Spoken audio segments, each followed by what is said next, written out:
And so Randy Rhoads then gets this offer to go play with Ozzy. And so in 1979, Randy Rhoads leaves Quiet Riot and he goes and he joins Ozzy Osbourne's new band, which is going to be called Blizzard of Ozz. So with Randy Rhoads now out of Quiet Riot, in 1980, Quiet Riot basically just dissolves. And then in 1981, that's when this album, Blizzard of Ozz, comes out.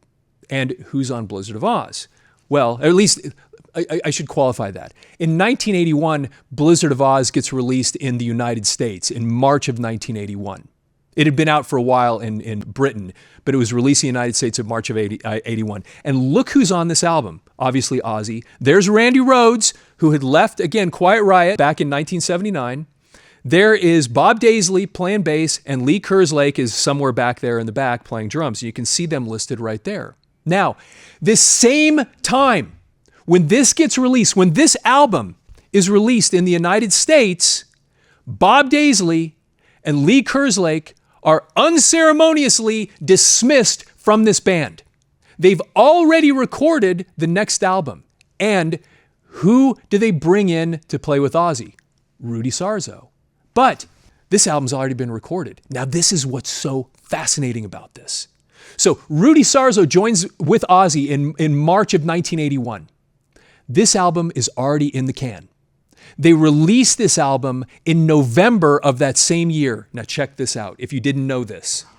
Look who is listed. Of course, you have Ozzy Osbourne, Randy Rhoads. We just talked about them. Rudy Sarzo from Quiet Riot. Rudy Sarzo, who joined them a few months earlier after this album was already recorded. And Tommy Aldridge. Neither of those two played on this record, and yet they're the ones listed on this album. This happens in November of 1981. This album gets put out. Two Quiet Riot members, former Quiet Riot members, are now with Ozzy's band. Now, what happens a couple of months later? In March of 1982, that's when Randy Rhoads is killed in that plane accident. So then in September of 1982, Rudy Sarzo leaves Ozzy and then goes back to join Quiet Riot. In between those things, just to put this in context also, in November of 1982, they put out this album, Speak of the Devil, with Ozzy. And if you look on the back here, of course, this is after Randy Rhoads died. This one actually does have Rudy Sarzo playing on it. There's Rudy right there. And then the drums were played by Tommy Aldridge. And also the replacement at this point for Randy Rhoads, and everybody watching this already knows this, but it's Brad Gillis, who is the guitarist for Night Ranger. And by the way, if you didn't know this, when Bob Daisley and Lee Kerslake got kicked out of Ozzy's band, they went off and joined another band. And I'm going to show you that real quick. You ever heard of the album Abominog? You've probably heard of Uriah Heep. Well, Mick Box, who's kind of the main guy in Uriah Heep, was putting it together a new phase of Uriah Heep.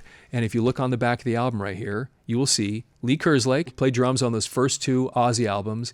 And then Bob Daisley, he's the guy that played bass on those first two albums and actually wrote a lot of the songs too. But what happened to them after they left Ozzy is they went off and joined Uriah Heep.